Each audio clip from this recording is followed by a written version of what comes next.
sapat. Binabago mo ako araw-araw. Binabago mo ako araw-araw. Binabago mo ako araw-araw. Binabago mo ako araw-araw. Ngayon, bukas at kailanman, ang pag-ibig mo ay laging sapat. Pag-ibig ng Diyos ay laging sariwa sa bawat umaga. Kay ganda,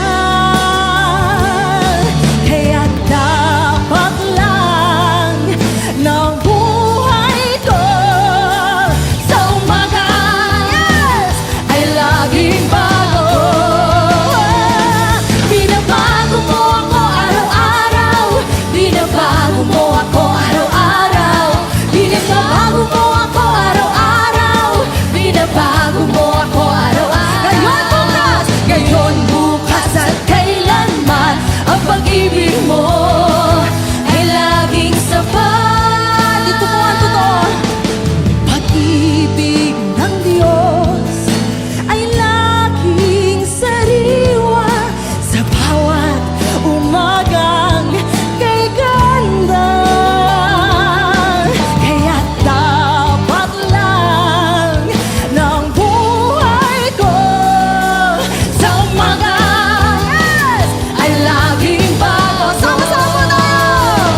Binabago mo ako araw-araw. Binabago mo ako araw-araw. Binabago mo ako araw-araw. Binabago mo ako araw-araw. Ngayon, bukas at kailanman, ang pag-ibig mo ay laging sapat. Ang kailangan lang ay babad sa presensya mo, babad sa iyong salita, babad ang sikreto ko kung bakit ako masaya. Ang kailangan lang ay babad sa presensya mo, babad sa iyong salita, tulad ng isang usa na laging uhaw sa'yo. Kay sarap-sarap lagi sa'yo, o Panginoon. Ang mga pagpapala mo ay lubos-lubos. Minsan ating kaaway, pilit natin natangay ang damdamin. At sa aking pagpupuri, ako'y lubos na nagtagumpay. Ang kailangan lang ay babad sa presensya mo, yeah, babad sa iyong salita, babad ang sikreto ko kung bakit ako masaya. Kailangan lang ay babad sa presensya mo, babad sa iyong salita, tulad ng isang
thank you, Lord. We thank you for your presence, God. Ikaw ay tapat sa iyong mga pangako. Ako saan may dalawa o tatlo na nagkakatipon sa iyong pangalan. Ikaw ay nasa amin pong kalagitnaan. Patuloy ka po namin pinupuri, O Diyos. Ito po, Panginoon, ang aming dalangin.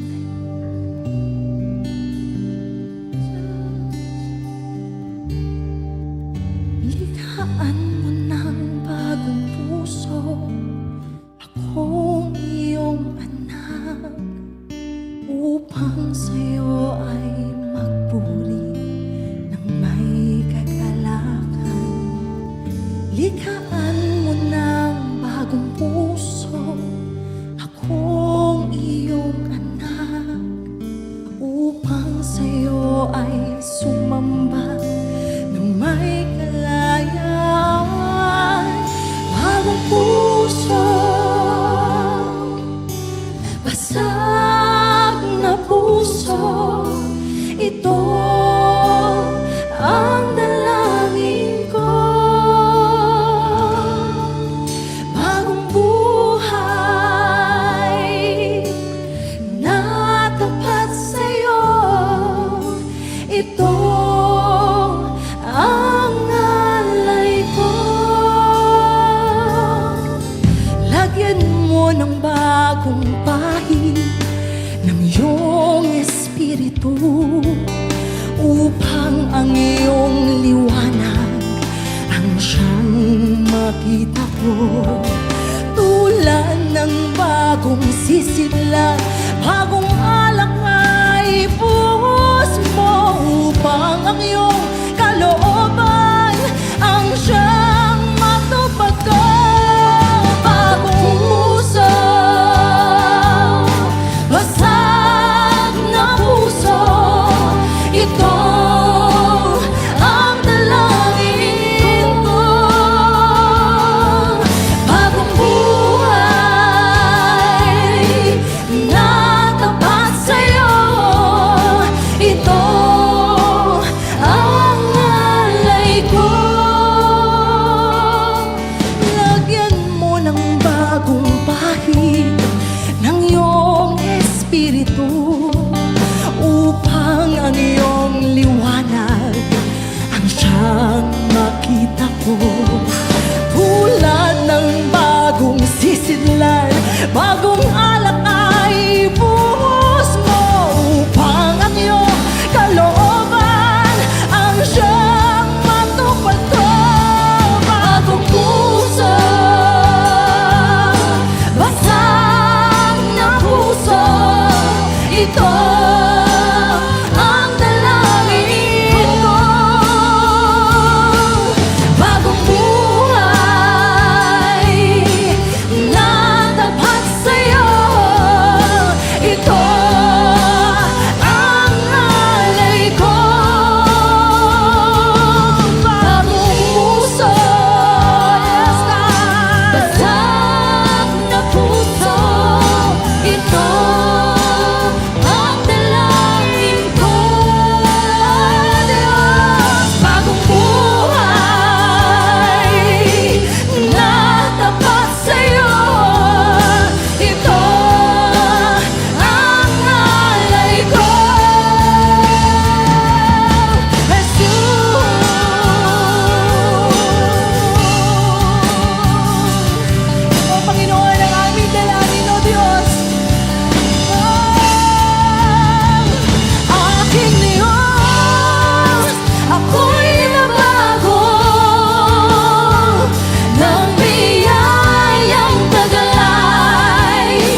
puso, ang aking puso, at aking buhay, alay sa pag. Sama-sama mo natin i-declare, lahat ng papuri, lahat ng papuri, pagluwalhati ay sa'yo, Yahweh.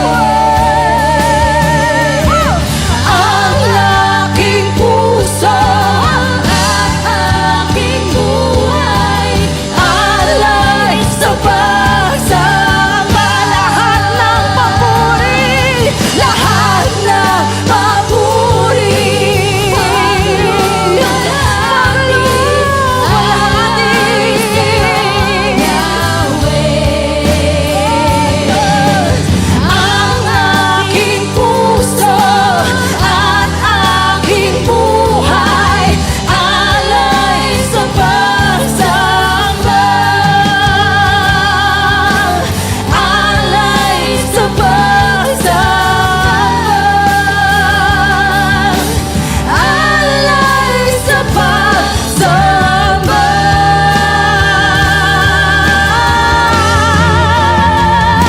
Yahweh, purihin ka, Yahweh.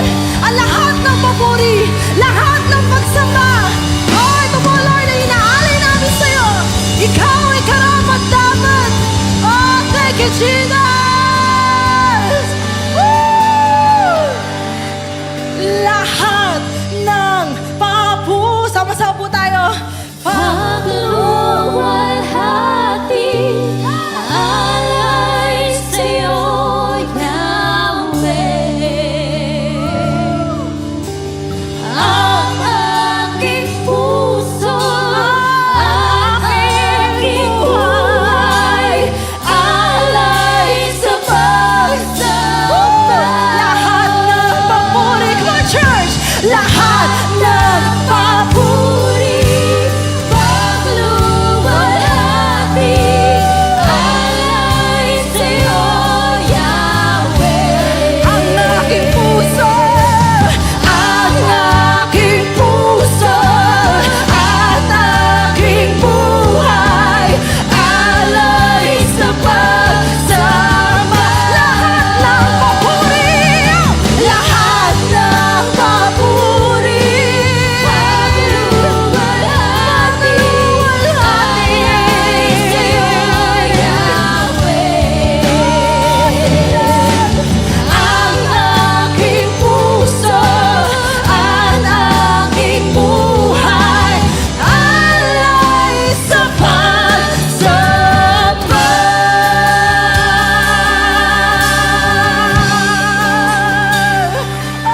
Purihin ka,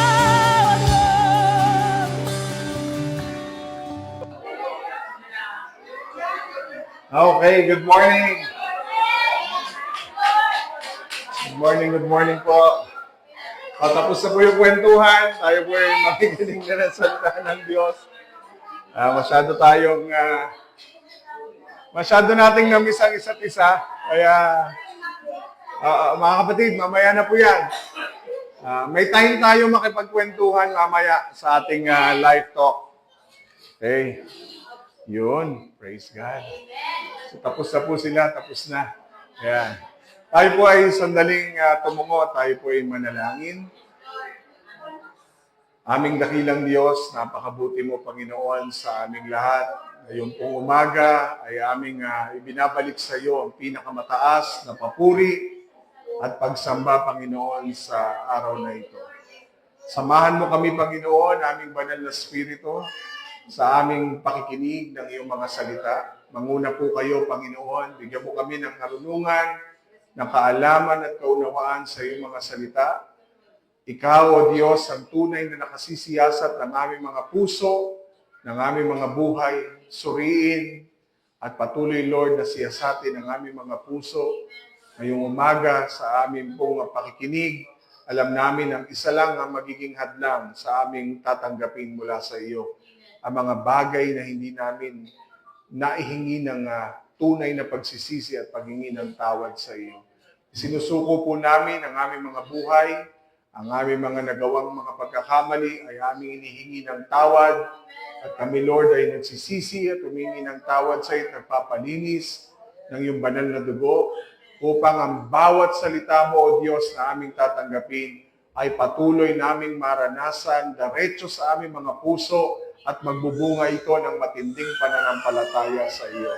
Kaya, Lord, sa umagang ito, ikaw lamang ang nais naming marinig. Ang iyo pong presensya, ang patuloy lamang na maranasan ng iyong mga anak.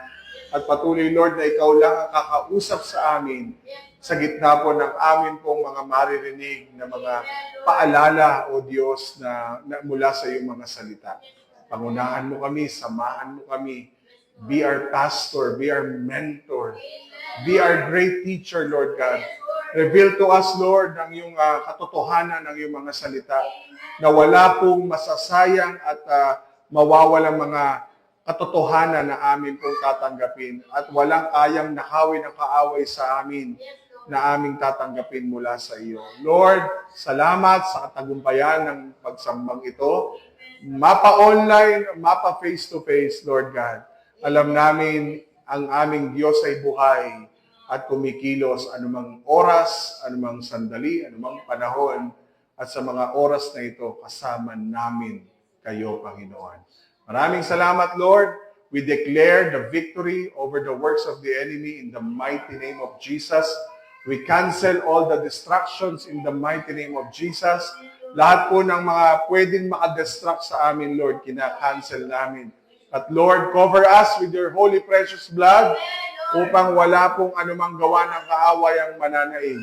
Samahan mo kami kasama ng iyong mga anghel sa langit na magbabantay hindi lang sa apat na sulok ng iyong bahay-sambahan, bagkus Lord, kasama ng aming mga mahal sa buhay na naiwan sa aming mga tahanan. Salamat, Lord, sa iyo ang lahat ng papuri at pagsamba, pasasalamat sa tanging pangalan ni Kristo Jesus. Amen. Huwakan niyo po yung katabi niyo, sabihin mo, kapatid, napakabuti ng ating Diyos. Amen, amen. Alam niyo po, pangalawang Sunday na natin sa taong 2026.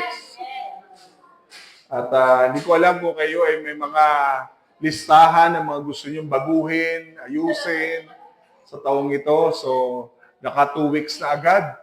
Na po, 2 weeks na agad tayong nagdaan sa taong 2026. Ang aking panalangin ay sana ay biyaya ng Lord magtuloy-tuloy. Huwag mapuputol ang iyong devotion araw-araw. Napakahalaga ng salita ng Diyos. Meron pong kung ikaw ay nagbabalak, ulitin ko po, kung ikaw ay nagbabalak huminto sa iyong pakikinig, sa iyong pagdedebosyon araw-araw, mag-isip-isip, 1, 2, 3. Bakit? Kasi po, kung meron man magbibigay sa atin ng tuloy-tuloy na karunungan, tuloy-tuloy na kalakasan, tuloy-tuloy na paalala, yan ay walang iba kundi ang salita ng Diyos. Amen. Yan ang kakampi mo. Kaya kung wala ka pang physical na Biblia, magkaroon ka na. Kasi minsan, kahit na nandun sa cellphone natin yung Bible, tamad na tamad pa rin tayong buksan. Napakadali. Alam niyo po yung technology, sobrang pinagpapasalamat ko kasi hindi na namin kailangan, kami mga pastor, na magdala ng iba't ibang klaseng version ng Bible.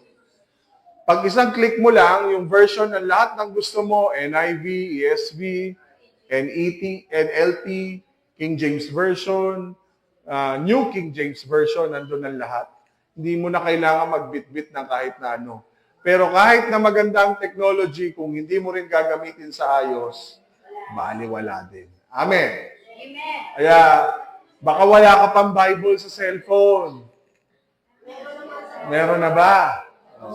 2026 na.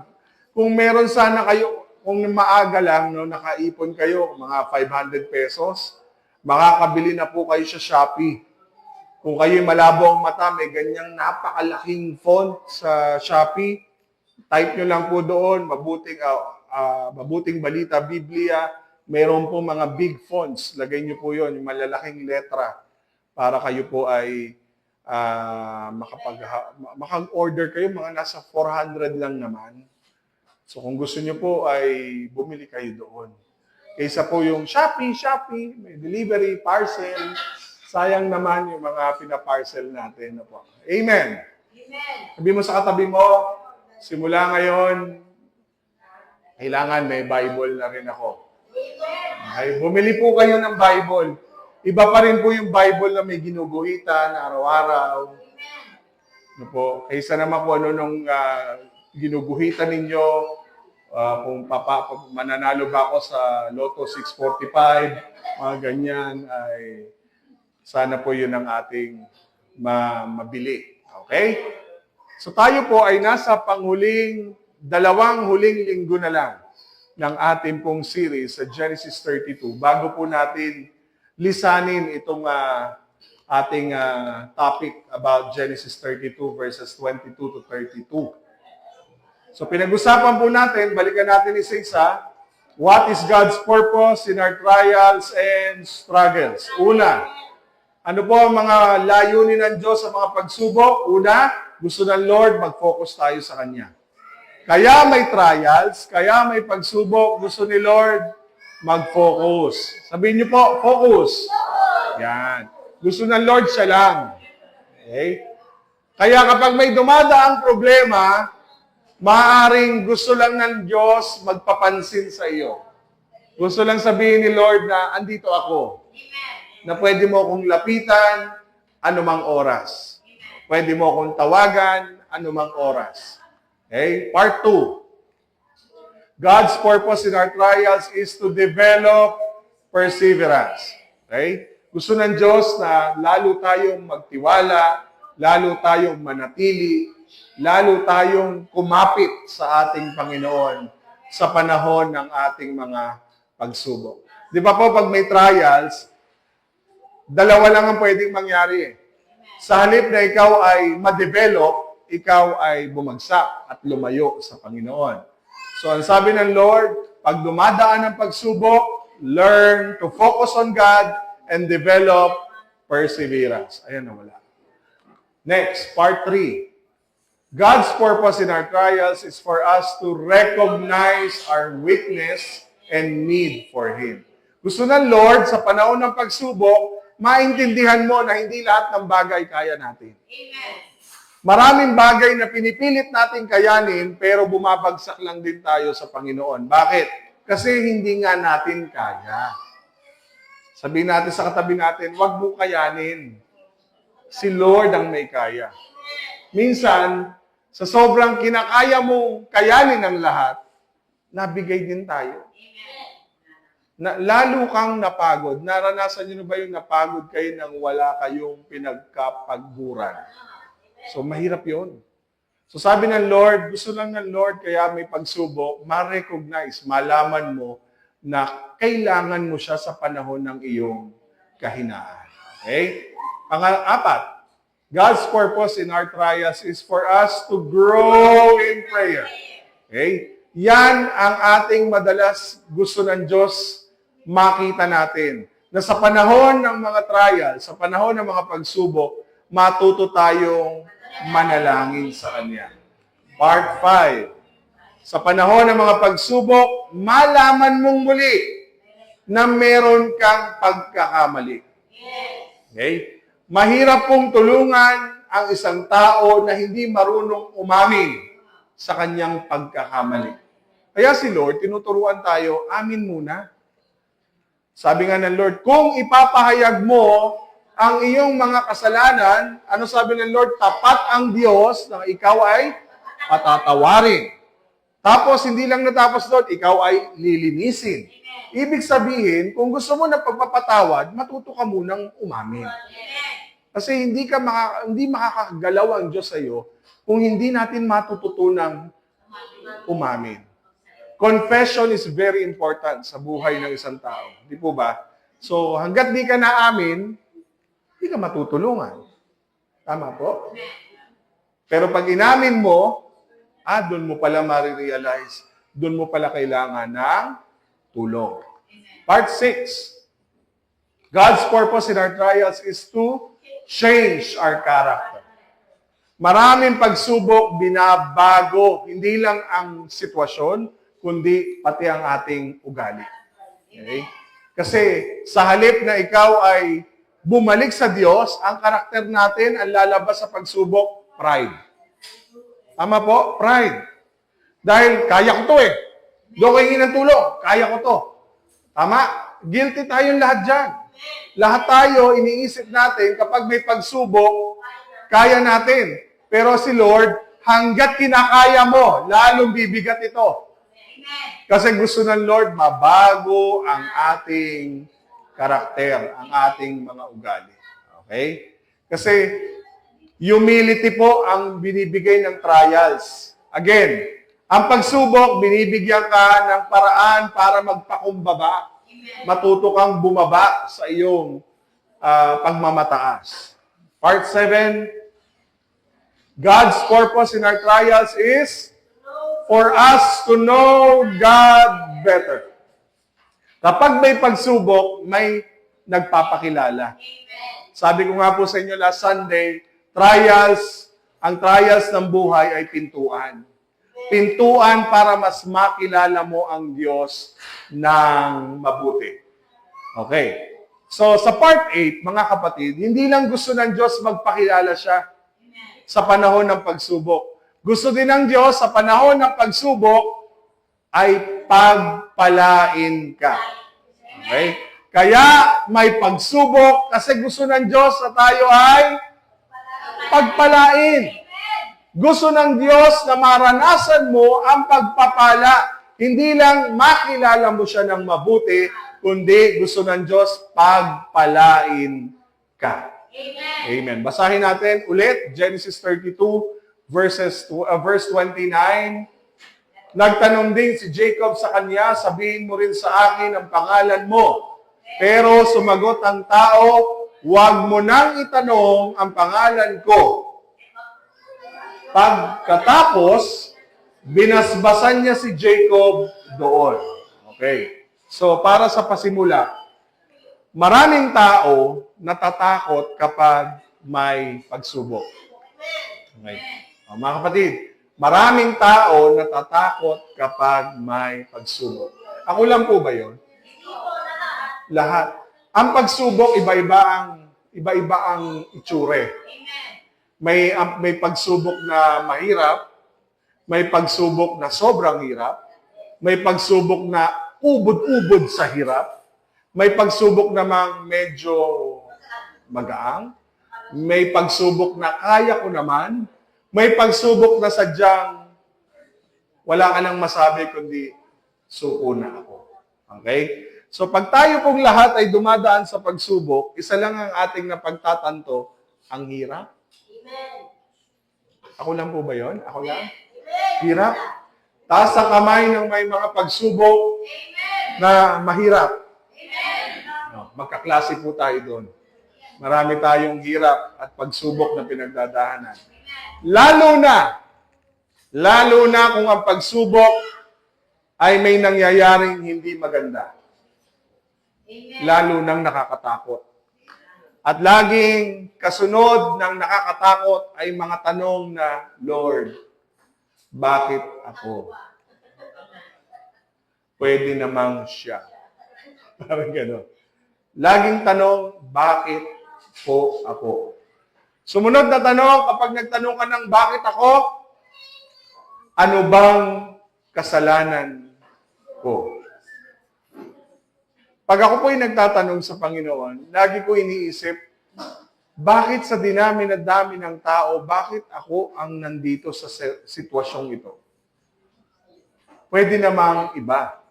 Pero iisipin mo, ano bang ginawa ko, Lord, sa iyo? Bakit ganito kabigat ang pagsubok? Sumunod na tanong, pinaparusahan mo ba ako? Tingnan niyo yung katabi niyo. Tanungin mo, pinaparusahan ba tayo ng Diyos? Bakit Kakatapos lang ng isang pagsubok, meron na naman. So, yan po ang ating pinagdadaanan. Sa Bible, okay lang yan, baby. Pero sa Bible, makikita natin na ang pagsubok ay hindi laging parusa.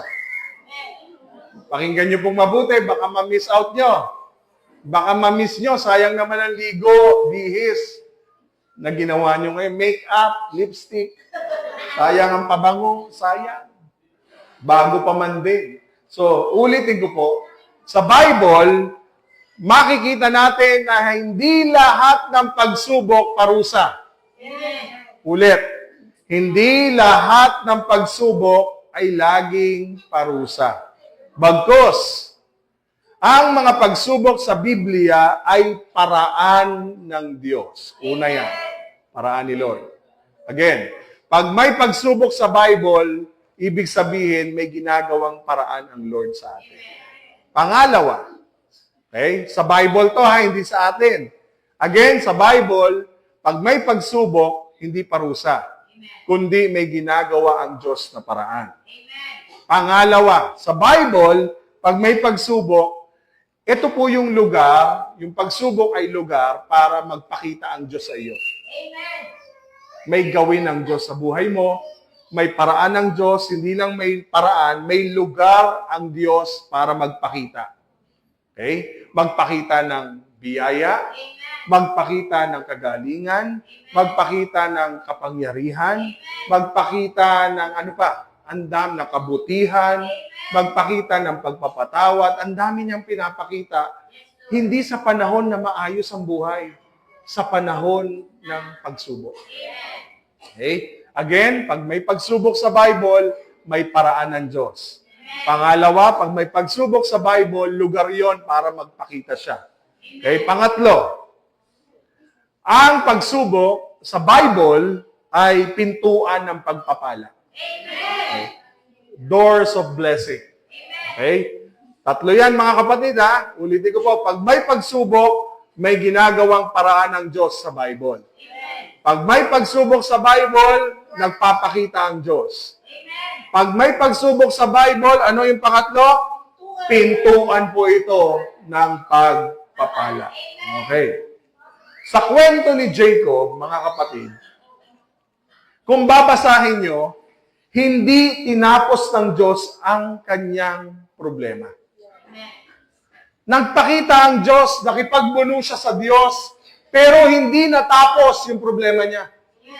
Susugurin pa rin siya ng kapatid niya. Naalala niyo po, kapag tayo may problema, ang Diyos kumikilos sa buhay natin, pero hindi natatapos ang problema. Tuloy-tuloy lang ang problema. At alam mo, sa bawat problema na dumadaan sa buhay natin, laging ang Diyos tumutugon, pero hindi natatapos ang problema. Tuloy-tuloy lang siya. Sa Bible, sa kwento ni Jacob, dahil lagi ko po sasabihin sa inyo, balik tayo sa Bible, kasi Bible lang naman ang basehan natin. Sa kwento ni Jacob, hindi tinapos ng Diyos ang kanyang problema. Okay? Si Jacob, sa panahong ito, may sugat. May sugat siya eh. Sa totoo lang mga kapatid, hindi lang sugat ng kanyang nakaraan, meron din siyang dinadaan ng problema dahil pinisil ng Diyos ang balakang ni Jacob at ito'y nalinsad. Ibig sabihin, nabalian siya ng balakang. Ang tao, mga kapatid, minsan, makikita natin, katulad ni Jacob, ang dami ng sugat, pero tuloy pa rin. Tuloy pa rin. Bakit? Hindi naman tinatapos ng Diyos ang problema. Tumutulong ang Diyos sa bawat problema. Amen. So again, sa kwento ni Jacob, hindi tinapos ng Diyos ang pakikipagbuno niya dahil meron pa rin siyang sugat.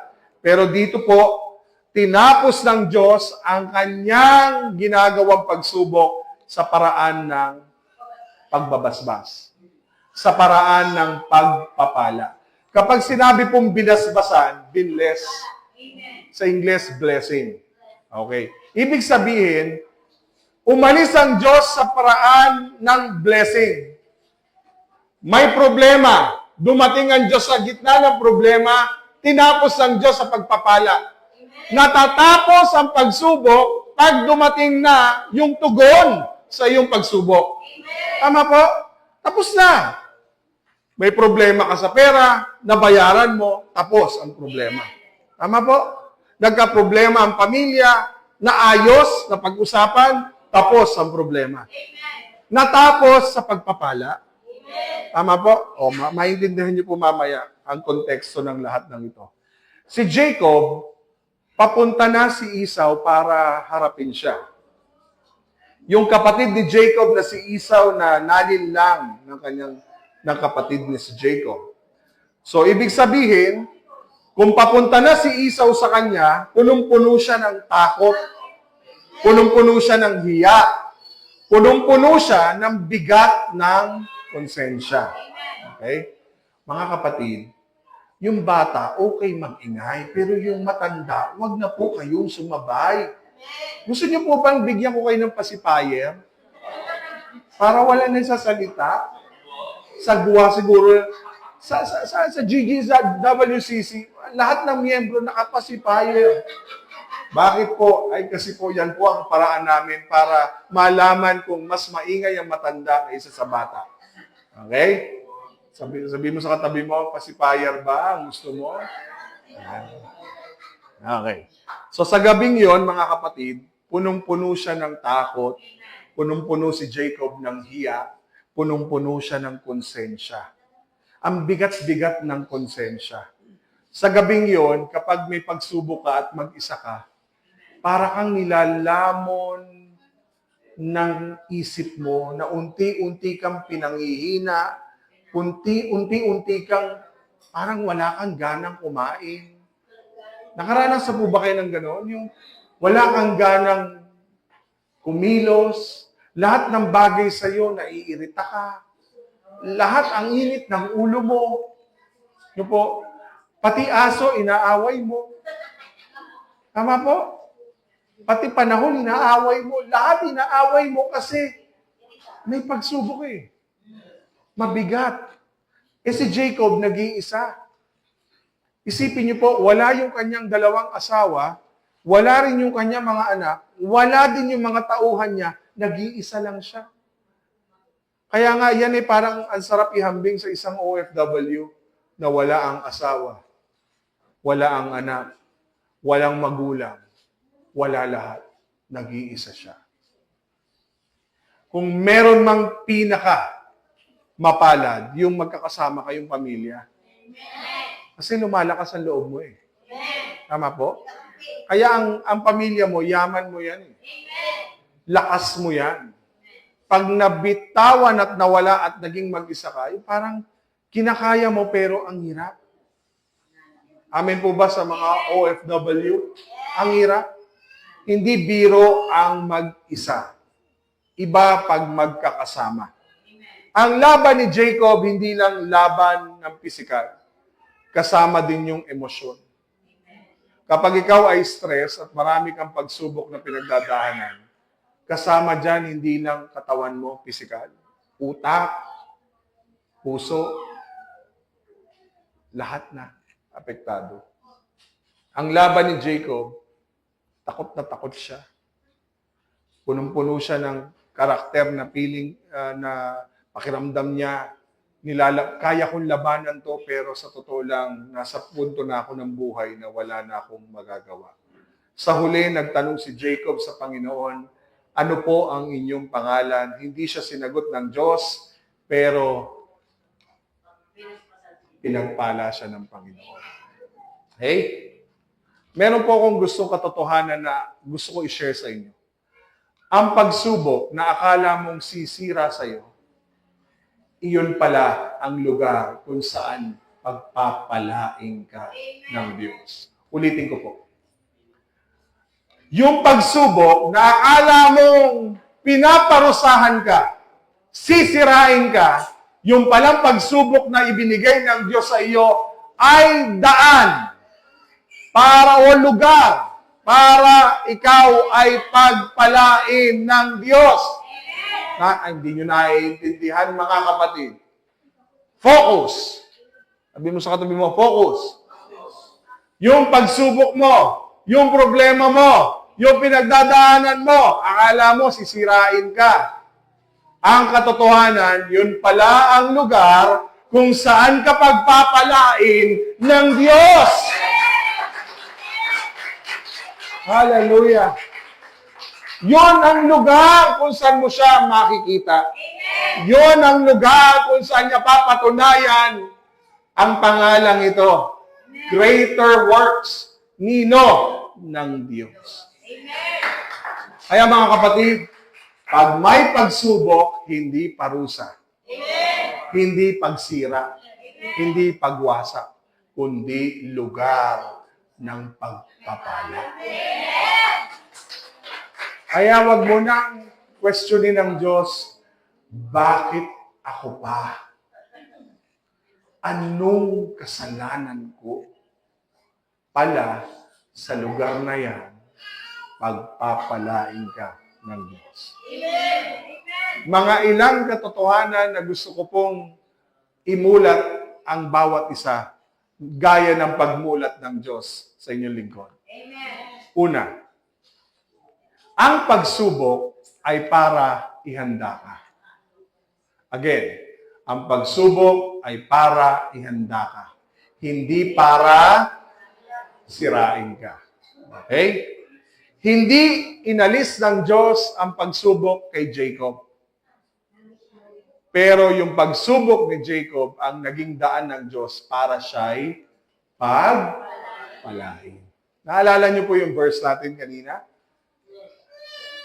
Sugatan, takot, hiyang-hiya, ang daming problema. Physical, mental, emotional, spiritual, lahat. Pero sa dulo, sabi ng Lord, tinanong niya, Lord, anong pangalan niyo? Ang sabi ng Lord, di mo na kailangang malaman. Bagkus, pagpapalain kita. Pagkatapos ng pagpapala, iniwan siya ng Diyos. Okay? So sa puntong ito, ang pagsubok ay ihahanda ka. Okay? Hindi niya agad babaguhin ang sitwasyon mo. Bagkus dyan sa sitwasyon mo, magugulat ka. Mapagpapala ka ng Panginoon. Hindi niya binago agad ang paligid. Ano ang una niyang binago? Ulitin ko po ha. Hindi inalis ng Diyos ang pagsubok. Bakit? Bakit? May gusto siyang baguhin.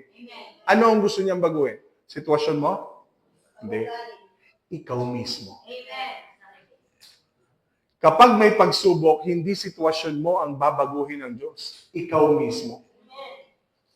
Kung meron bang dapat magbago sa taong ito, ikaw mismo. Kung gusto mong baguhin ang pagsubok sa buhay mo, pinaghahandaan ka lang ni Lord. Pero ang target ni Lord, ikaw. Again, ang target ni Lord, ikaw. Mabago ka ng Panginoon. Binago muna ng Diyos si Jacob bago niya baguhin ang pangalan at pagkatao at ang sitwasyon nito. Ganyan ang Diyos. Babaguhin muna niya tayo bago niya baguhin ang ating sitwasyon. Hindi niya agad binabago ang sitwasyon. Binabago niya muna ang puso ng tao. Alam niyo po si Lord sa mga verses, sabi ng Roma chapter 8 verse 28, alam natin na sa lahat ng bagay, gumagawa ang Diyos para sa ikabubuti ng mga taong umiibig sa Kanya, na Kanyang tinawag ayon sa Kanyang layunin. So lahat ng bagay na nangyayari sa buhay mo ay gumagawa ang Diyos para sa ikabubuti ng mga taong nagmamahal sa Kanya. So yung pagsubok mo, kaya meron kanyan kasi alam ng Diyos, kaya niyang gumawa ng mga bagay para sa ikabubuti mo. Dumaan ang pagsubok kasi alam ng Diyos makakabuti yan sa iyo. Kaya ang tanong lagi ng taong wala sa Panginoon, pinarurusahan niyo ba ako? Hindi niyo na ako mahal. Ganyan ka, Lord. Matapos kitang paglingkuran, matapos kong ibigay ang aking buhay, gaganyanin niyo lang ako. nagkukulang yan ng pag-ibig. Bakit? Kasi kung mahal mo ang Diyos, alam mo na nangyayari ang mga bagay sa buhay mo kasi sa kaparaanan ng Diyos para sa ikabubuti mo yun. Para sa ikabubuti mo yun. Kasi kung hindi ka naman dumaan sa pagsubok, hindi ka naman ganyan katatag ngayon. Tama? Kung walang hirap, walang ginhawa. Hindi naman pwedeng ginhawa lang, ng ginhawa lang, ng ginhawa lang, ginhawa lang. Kaya nga yung mga bata, samantalahin nyo nang maging masaya. Dahil hindi habang panahon, bata ka. Hindi ka lagi magtatampisaw sa ulan. Hindi laging maglalaro sa kalye. Darating ang araw, haharapin mo ang tunay na buhay. Alam niyo po, nung ako'y nagkasawa, doon ko na-realize, totoo palang mahirap ang buhay. Sabi ko, kung mahirap, alam lang namin ganun kahirap magkaanak, di sana kami na lang dalawa. Kaya lang, napaka-selfish naman namin. Ayaw namin mag-anak. Tinanong ko siya. Sabi ko, mahirap na magkaroon ng anak. Totoo naman. Paano mo pag-aaralin? Paano mo pakakainin? Ang laging gutom na mga tiyan ng mga anak mo. Tama? Pag ang bata ngayon nagutom, kala mong nagkasala ka kay Judas, na talaga namang hindi po pwedeng magutom. Subukan mong si Keanu walang gatas. Ako po, magwawala. Naabutan ko si Keanu na parang nag-aantok na nagugutom. Naalala mo ba, Sis Grace? Na parang nagliligalig na siya. Sabi ko, mukhang gutom na ito. Ako, kailangan lagi may pambili ng gatas. Tama po? Si Israel, kahit gano'ng ka-smiling face nito, pag nagutom, hahanapin ang nanay niya. Naintindihan niyo po? Paano kung malaki na, kapatid na Divine? Nakasama ko yung 3 anak ni Divine. Pag nagutom, kawawa ang magulang. Sabi ko, yung aming dalawa, parang ang hirap na. Sabi ko, aba, hanga talaga ako sa kanya. Totoo po, pag ang bata ngayon nagutom, kakaiba. Pero kailangan natin silang imulat sa katotohanan na ang tunay na buhay ay hindi laging masaya. Na ang tunay na buhay ay talagang puno ng paghihirap. At mapalad sila kung sila'y pinanganak sa linya ng mga apelidong Singh, Lopez, Ayala, Sobel, Bilyar, aba, may ginintuang kutsara sa kanilang bibig. Mapalad. Pero kung ang ginintuan mo lang ay peki pa, ang kutsarang binili mo ay nakukupas pa, aba, sabi mo sa anak mo, matuto kang magtiis. Matuto kang dumanas ng hirap. Ngayon, the aircon. Ayaw mainitan. Ngayon, the cellphone. Dati-rati, ni 3210, wala kami. Ng mga nakakabili lang ng 5110, 3210, mga medyo may kaya-kaya lang. Tama po ba? Ngayon, lahat ng bata may cellphone. Pati namumulubi may cellphone. Badyaw nga naka-iPhone. Ikaw pa? Yung badyaw sa Centro Mall, naka-iPhone? iPhone. Parang ano pa yun Kakaiba. Sabi ko, parang ang sarap sundan yun Hindi ko iisipin mo mga kapatid, saya ng buhay ang nakikita nila. Pero yung tunay na buhay, paglaki nila, ang hirap. Ayaw magliligpit ng plato. Ayaw magliligpit ng pinaghigaan. Paglaki niyan, subukan mo. Baka hindi mo matansya ang sarili mo, lahat ng plato lilipad sa kanya, sa inis mo. At kayo ang mapapahiya pagdating ng araw sa magiging biyenan ninyo. Ni magsaing, di nyo alam. Ni maglampaso, hindi nyo alam. Ni magplansya, hindi nyo alam. Ni magkuskus man lang ng inyong Di ba? Ano sasabihin ng biyanan mo? Yan ang manugang kong sandamakmak na pagkatamad. Napakasakit, no? At babalik sa magulang kasi hindi tinuruan nung siya'y bata pa. Amen. Kaya po yung mga anak ninyo, huwag niyo pong hahayaan na wala sa tabi niyo. Kasi may mga bagay silang naririnig na hindi naririnig sa iyo. Yung pastor, yun, naririnig niya. Tama po? Okay. Sabi ng Lord, lahat ng bagay na nangyayari sa atin para sa ikabubuti mo. Hindi siya nagkakamali sa mga pagsubok na ibinibigay sa iyo. Para lahat yan sa ikabubuti ng mga anak niyang umiibig sa kanya. Mga kapatid, sabi ng Santiago, magalak kayo. O sa Bible, pag may dumadating na pagsubok, ano sabi ng Lord? Magalak kayo sa mga panahon ng inyong dinaraanang pagsubok. Sapagkat alam ninyong nagdudulot ang pagsubok ng katatagan sa inyo. Ang testing, kung naniniwala ka sa Diyos, pagsubok. Ang testing ng iyong faith, pagsubok. Hindi ka tatatag sa iyong pananampalataya kung walang testing. Kaya ano sabi ng Lord kapag may pagsubok? Matutong magtiis.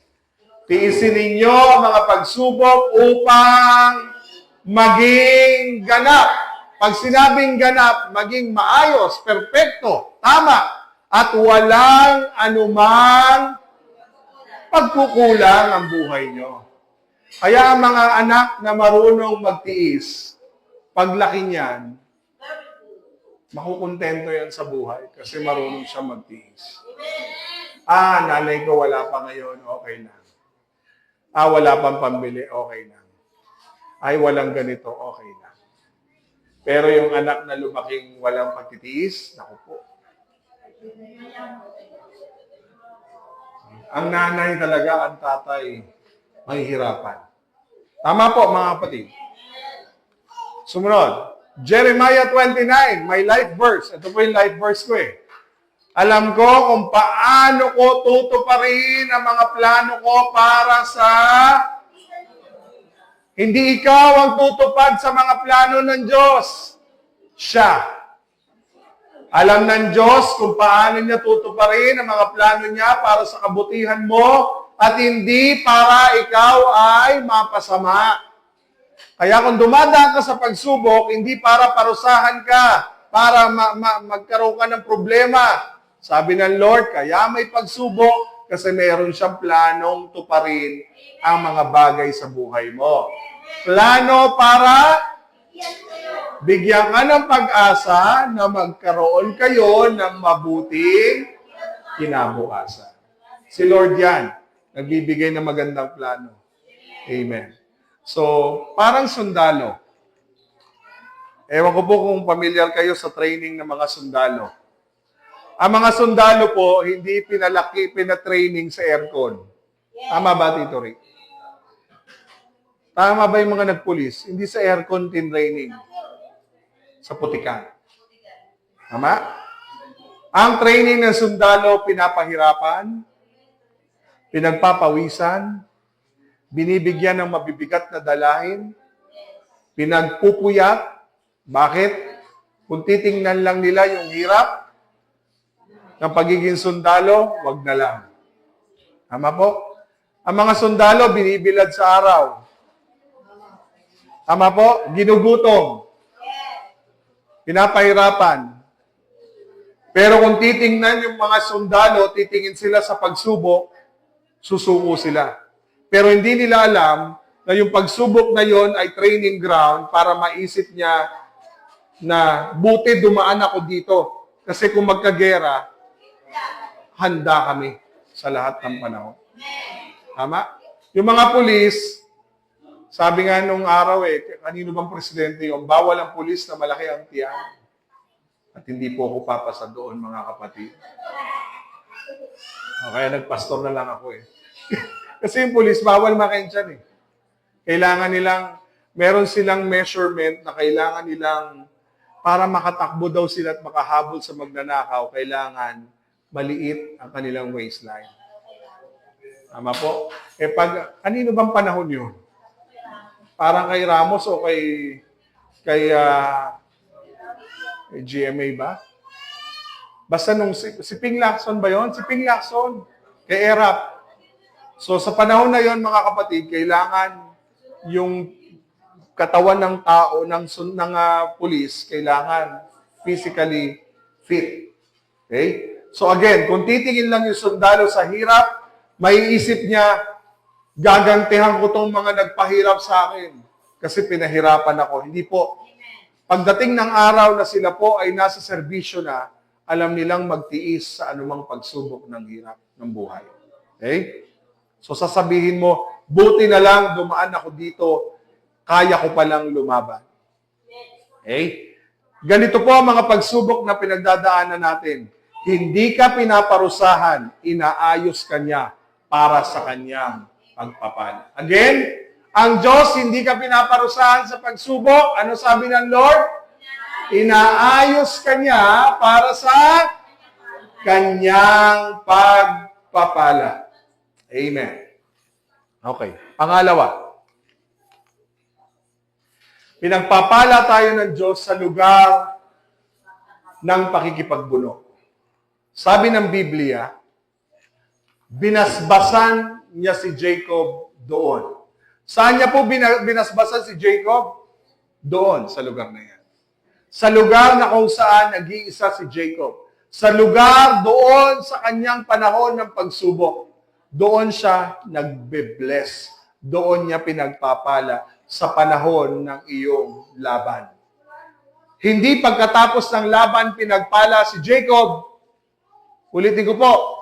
Hindi pagkatapos ng laban, pinagpala si Jacob.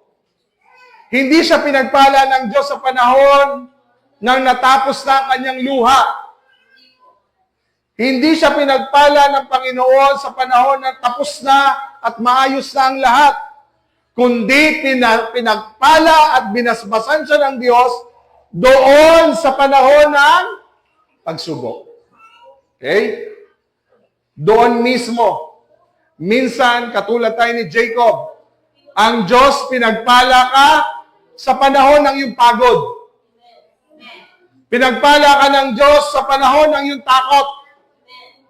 Pinagpala ka ng Diyos sa panahon ng iyong luha. At pinagpala ka ng Diyos sa panahon ng iyong laban. Ganyan ang Panginoon. Kumikilos sa gitna ng bagyo ng iyong buhay. Kaya ang Panginoon, mga kapatid, hindi yung parang pulis sa pelikula, tapos na ang gera, sa dulo dadating. Di ba ganun yung mga eksena sa kay FPJ? Tapos na ang gera, dumating ang pulis, may wang-wang pa. So, ibig sabihin, mga kapatid, si Lord hindi ganyan. Ano sabi ng Panginoon? Kasi si Lord, sabi niya, malapit ang Panginoon sa mga may bagbag na puso. Alam niyo po ba si Lord, kapag broken-hearted ka, dyan siya malapit.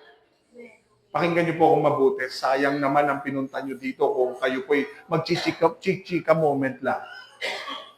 Ang Diyos malapit sa mga taong broken, bagbag, hirap, pagod, may problema ang kanyang puso. Bakit? Ang Diyos, kapag meron siyang nakitang anak niyang broken-hearted, ano sabi niya? Tinutulungan niya ang mga nawawalan ng pag-asa. Ay napansin niyo, nung lumuluha ka, nakita ni Lord, ayokong umiiyak ang anak ko. Napasabi ka, Lord, tulungan niyo na po ako. Saka siya kumilos. Lord, di ko na po kaya, sobrang sakit na. Sabi ng Lord, salamat naman na tinawag mo rin ako. Saka siya kumilos. Ang Diyos kumikilos sa gitna ng iyong pagsubok. Okay? 2 Corinthians 12:9, ngunit sinabi ng Panginoon sa akin, sapat na sa iyo ang aking biyaya. Sapat ang biyaya ng Diyos dahil ang kapangyarihan ko ay nakikita sa iyong kahinaan. Nakikita ang kapangyarihan ng Diyos sa panahon ng iyong kahinaan. Kaya, sabi ni Pablo, buong galak kong ipinagmamalaki ang aking mga kaginhawaan. Hindi po. Buong galak kong ipinagmamalaki ang aking mga tagumpay. Hindi. Ipinagmamalaki niya po ang kanyang kahinaan. Bakit? Nang sa ganoon, ay lagi kong maranasan ang kapangyarihan ni Kristo. Sa kahinaan, doon mo mararanasan ang kapangyarihan ni Kristo. Ano ang kahinaan mo ngayon? Ano ang dinadaanan mo ngayon? Si pastor, may pinagdadaanan. Pero sabi ko nga, Lord, sa pinagdadaanan ko, ito pala yung panahon na mahina ka na. Kung wala kang magagawa. Kung kailan ka mahina, doon mo siya naranasan. Doon mo nararanasan yung kilos ng Panginoon. Amen? Ano sabi pa ng Panginoon? Ito yung gusto kong kanta, yung kasama natin ng Diyos. Kapag dumaan ka sa tubig, ako'y kasama mo. Kapag tatawid ka ng mga ilog, hindi ka malulunod. Kapag dumaan ka sa apoy, hindi ka masusunog. At ang liyab nito ay hindi makakapinsala sa iyo. Dumaan ka man sa tubig ng problema, lulunurin ganyan ng problema. Pero pag alam mong kasama mo siya, Lord, kampante po ako. Kapag tatawid ka ng ilog, hindi ka malulunod. Dahil kahit anong gawin mo, pag sarili mo lang ang tubig ng problema, mga kapatid, malulunod ka. Sabi nga, kahit gaano kagaling lumangoy, pag ikaw ay pinulikat sa gitna ng iyong paglangoy, tepok ka. Tepok. So pag may apoy, sabi ng Lord, may mga apoy ng pagsubok na dadaan sa buhay natin, pero ang sabi ng Lord, hindi ka masusunog, hindi ka magliliyab, hindi ka mapipinsala, dahil kasama natin ang Diyos. Grabe yung kantang yan. Amen.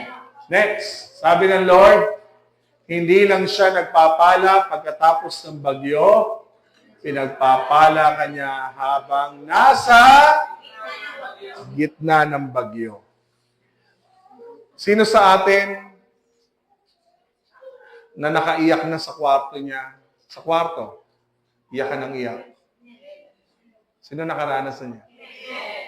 Sino po yung nakaranas na ang CR ang iyong lugar ng iyakan? Yung iyak ko hindi po kayo nagpe-pray, umiiyak ka sa hirap. Kwarto, yan yung mga lugar na kakaiba. Kwarto, CR, ilalim ng kumot, ano pa saan? Sa likod ng bahay, sa likod ng simbahan, mga ganyan. Yung akala mo talong-talo ka na. Yung akala mo walang-wala ka ng pag-asa. Pero pagkatapos mong umiyak kay Lord, pagkatapos ng iyakan, iba ka na. Bakit? Dahil doon ka sinalubong ng Panginoon sa panahon ng iyong pagluha. Sa panahon ng iyong pagpagod. Sa panahon ng ikaw ay hinang-hina, doon kanya sinalubong. Doon kanya pinalakas. Doon kanya pinagpala. Again, hindi lang ang Diyos nagpapala pagkatapos ng bagyo, pinagpapala tayo ng Diyos habang nasa gitna tayo ng bagyo. Okay? Point number 3. Bago ang pagpapala, basa po, bago ang pagpapala, madalas may sugat na nagbabago. Bago po ang pagpapala, si Jacob, meron siyang matinding sugat na iniwanan. May sugat po siya eh. Pero may marka siya ng Diyos. Yung sugat po, marka yan ng Diyos. Minsan, kaya tayo dumadaan sa pagsubok, hindi para parusahan ka, kundi markahan ka ng Panginoon.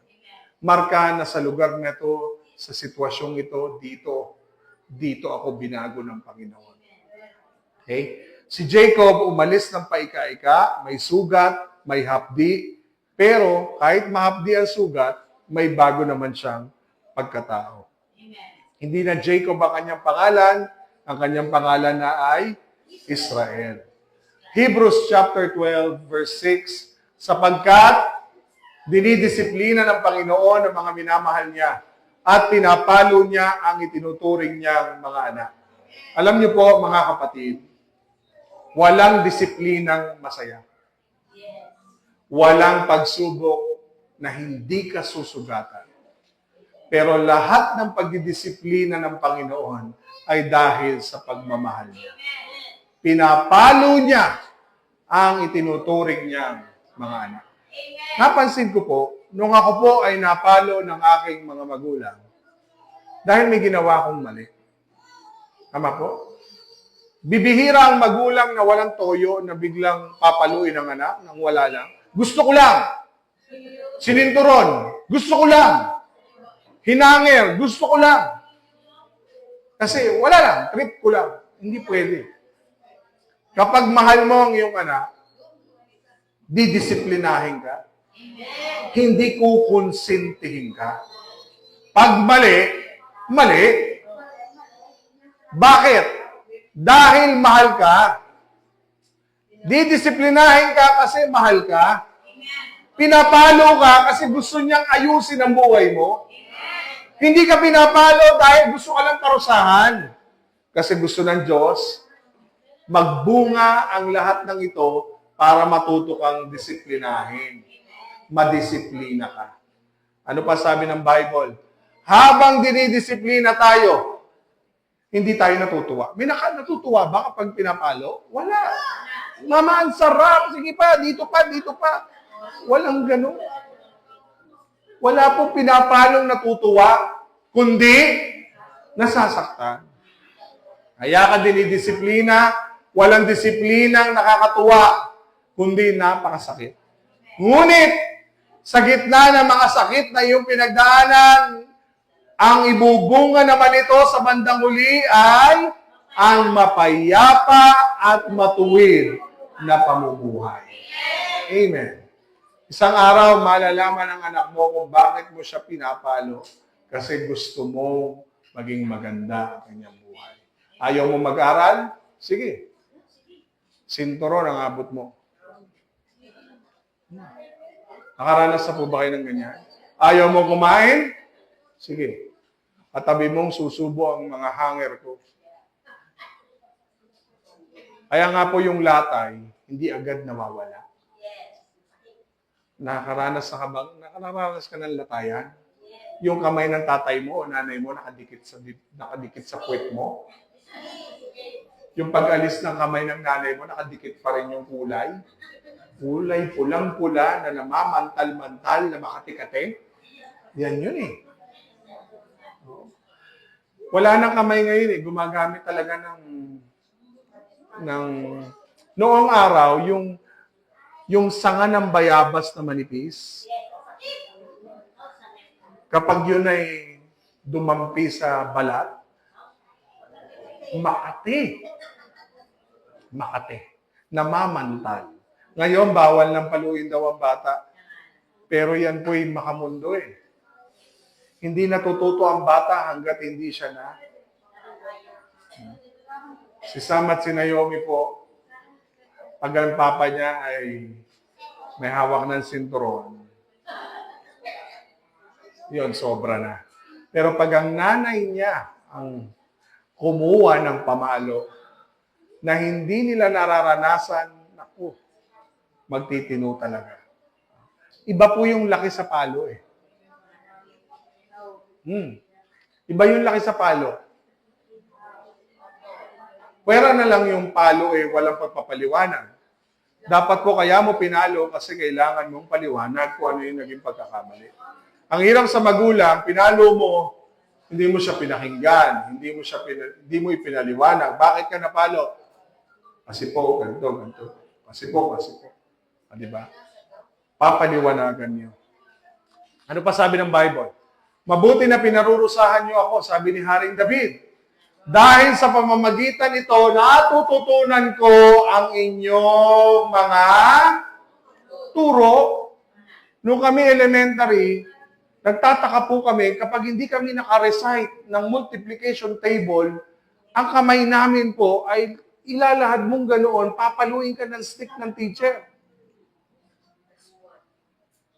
Ewan ko kung nakaranas po kayo ng ganoon, may palo sa kamay. Talagang may stick, papaluin sa kamay. Hindi kayo makasaulo, hindi nyo ginawa yung assignment nyo. Dito. May isa-isa kayong palo. Pero sa totoo lang mga kapatid, nagtiyaga kang matuto kasi bakit? May parusa kung walang parusa, magtsatsaga ka bang ayusin ang buhay mo? Hindi. Marami kang matututunan sa mga turo ng iyong mga magulang sa eskwelahan para pagdating ng araw, makinabang ka. Amen? Si Job, ito muna. Verse 119, verse 71 ng Salmo, noon ay naririnig ko lang po sa iba ang tungkol sa inyo, pero ngayon ay nakita ko na kayo. Alam niyo po sa pagsubok, mas nafe-feel mong totoo ang Diyos. Ulitin ko po pag wala kang pagsubok, hindi mo masyadong feel. Parang kilala mo lang ang Diyos. Ang Diyos yung sinasamba ko, ang Diyos, mabait siya, ang Diyos. Pero nung pagsubok, doon mo siya nafe-feel na. Pag nababanggit yung pagsubok na yon, grabe ka lang. Mula sa pinakamahirap, inangat mo ko. Tama po? Na dati, ito yung pagsubok namin. Salo kami ng salo dahil butas-butas yung aming bubong. Pero ngayon, maayos. Umiiyak ka, bakit? Hindi mo akalaing nabago ng Diyos ang sitwasyon ng buhay mo. Tama po? Kapag sinasakyan mo yung iyong sasakyan, sinasabi mo sa Lord, dati nga wala kami nito. Umiiyak ka na lang sa Lord kasi bakit? Naalala mo yung panahon ng lakad lang ang ginagawa niyo. Yung hirap na hindi kayo pwedeng magdagdag ng pagkain kasi sapat lang sa inyong hapag. Naalala niyo po ba yun? Na kahit gusto mo pang umulit ng ulam, wala kang magagawa, kundi isang pirasong itlog lang ang iyong kakainin. Tama po? Na kung gusto mo magkalasal-lasal, lagyan mo pa ng toyo. At kung wala kasamaang palad, walang toyo, magtiis kang matabang yung kinakain. Ngayon, wala bang ketchup? Diba? Yung itlog, nagprito ka, wala bang ketchup? Dapat may kasamang hotdog. Tama? Pag may itlog, nasa ng hotdog? Nasa ng maling? Nasa ng luncheon meat? Nasa ng tosino? Nasaan? Mga kapatid, dati, itlog, isang tuyo, sapat na. Tama po? Nakakamiss yung buhay na gano'n. Pero sa totoo lang, kung hindi mo naranasan yon, wala kang maikukwento. Kaya sabi na ni Haring David, naririnig ko lang po kayo noon sa tatay ko, sa nanay ko, maaaring sa mga ninuno ko, pero iba pala kapag nakita ko mismo kayo. Amen. Iba pala kapag ang Diyos, naranasan mo siya sa buhay mo. Kaya mga kapatid, ano sasabihin ng Panginoon? Si Job, naalala ko kay Job, bago tayo dumaretso. Hindi pala, sorry. Hindi pala to Salmo. Sorry po Job 42 verse 5. I'm sorry. Job 42 verse 5. Hindi ko po napalitan.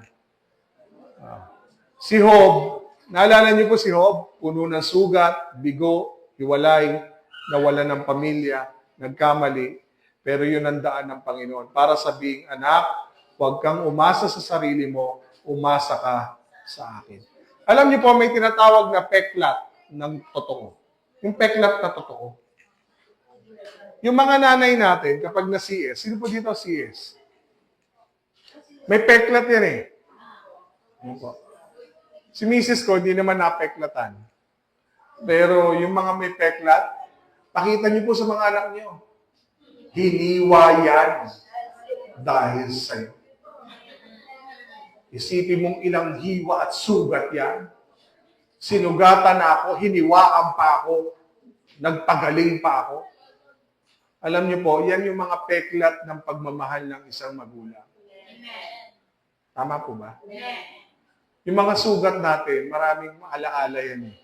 May hiwa ka dito, tinahi, di ba? Na-appendicitis ka, na-operahan, kakakain ng mga maalat, yun na, di nagkabato sa abdo, nagkabato sa bato.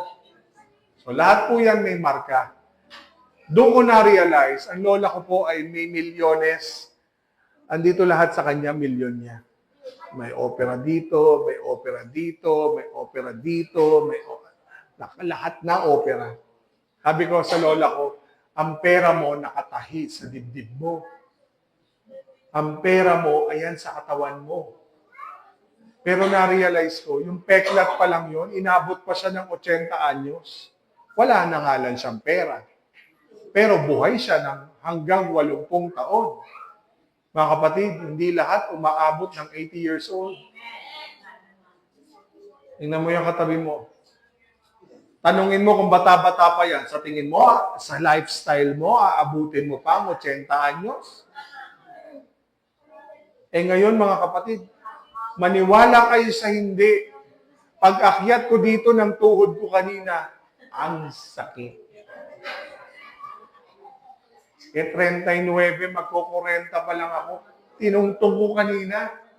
Ang yaba ko, hindi ako naghagdan.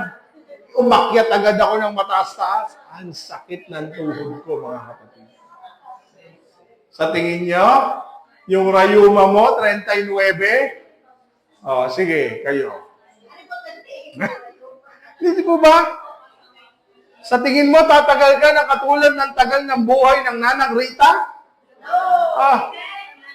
Tapos ang pagkain mo, tosino, hotdog, lahat ng processed food, lahat laklakin mo, kainin mo. Patay ka. Di ba? Mapalad ka. Sabi mo, wala akong maintenance. Oo nga naman. Darating din ang araw mo. Tama po, mga kapatid. Bihira ang umabot ng ganyan. Pero sa totohanan, mga kapatid, maraming peklat na totoo. Ang isang taong gumaling sa operasyon ay may peklat. Kapag tinanong mo siya, yung peklat na yan ang magpapaalala, yung anak ko matigas ang ulo. Balikan mo yung peklat mo. Yung CS mo, balikan mo, anak. Tingnan mo ang hirap ng pinagdaanan ko sa'yo. Tapos kung sagot-sagutin mo ko, kainam.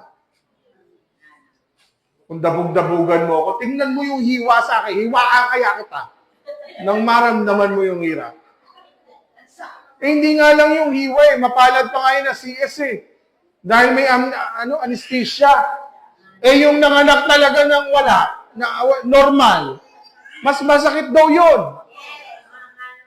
Tama ba? Tama po ba? Mas masakit yung CS, may papatulog pa eh. Pag-gising mo, okay ka na eh. Pero yung nanganak ng normal, yung ire. Sabi nga po, pag nanganak, ang isang paa nasa hukay. Tapos sasagutin lang kayo. Tapos dadabog-dabugan lang kayo. Balikan niyo po. Sabihin niyo sa kanila, nawawagbudan nasin ang hirap na aking pinagdaan. Kaya mahalin po natin ang ating mga magulang. Kasi sila po ay naghirap para sa atin. Lalo yung mga nanay. Sabi ko nga, yung tatay, mahirap po. Yung bulsa noon, mahirap. Yung nanganganak po yung mga asawa, ang hirap ng bulsa nung tatay. Mahirap talaga. Paano mo babayaran yung pinanganak? Ang hirap. Ngayon, pag take note, pag kayo po'y nanganak ng normal, Humanda na kayo sa 100,000 pinakamababa. Ang lying in po, 50,000 na ata ang pinakamababa. Normal. Pag cesarean, times 2,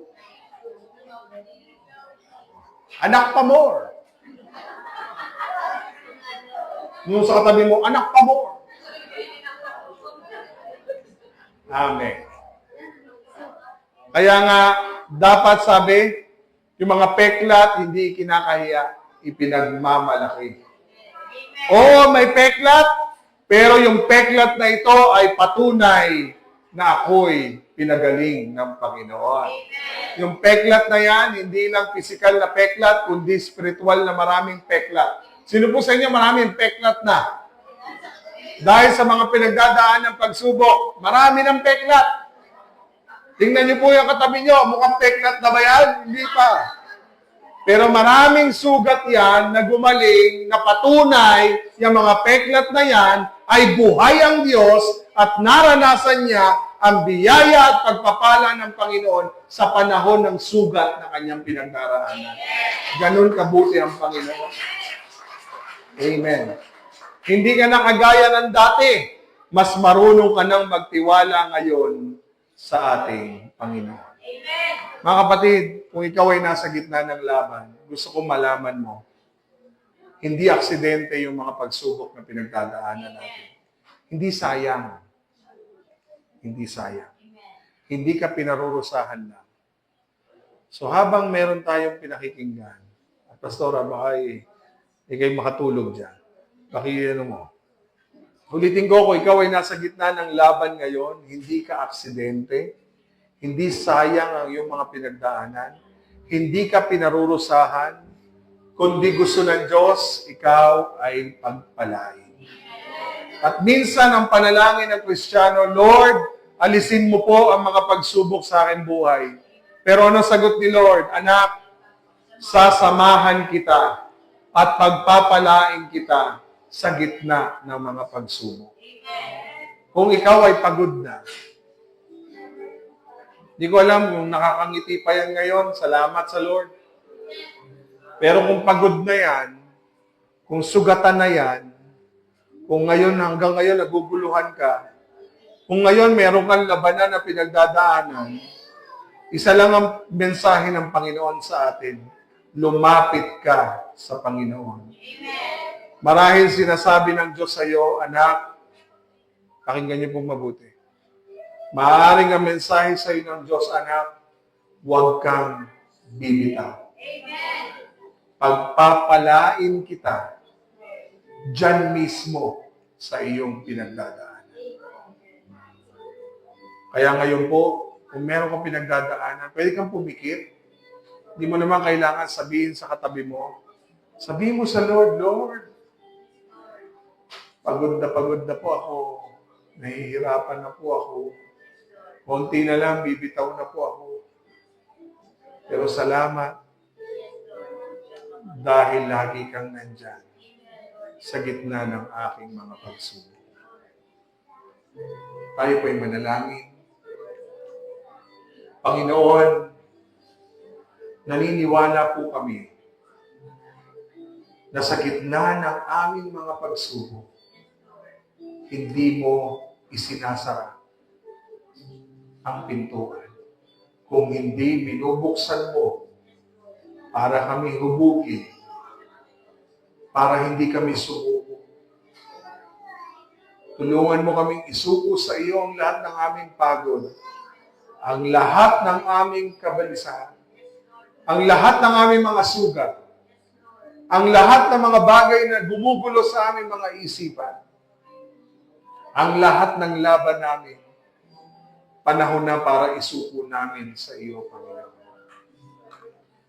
Salamat, O Diyos. Kakapit kami sa iyo. Mananalangin kami sa iyo. Susunod ako sa iyo. Dahil alam namin, sa gitna ng lahat ng ito, pagpapalain mo ako. Pagpapalain mo ako. Sabihin mo sa sarili mo, kapatid, sa Panginoon, salamat Dahil alam ko, Panginoon, na pagpapalain mo ako sa gitna ng pagsubok.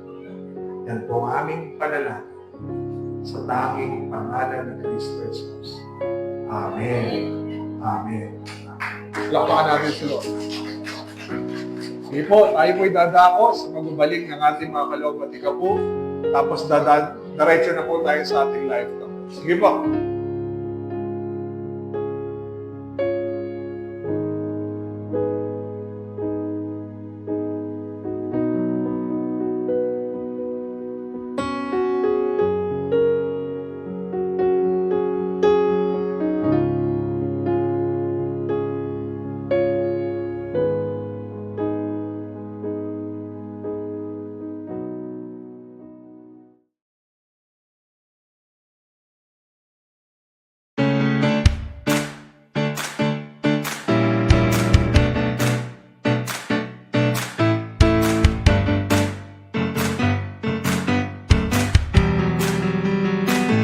Magsasaya sa iyong nilikha o halina, tayo ay sumba sa Panginoon.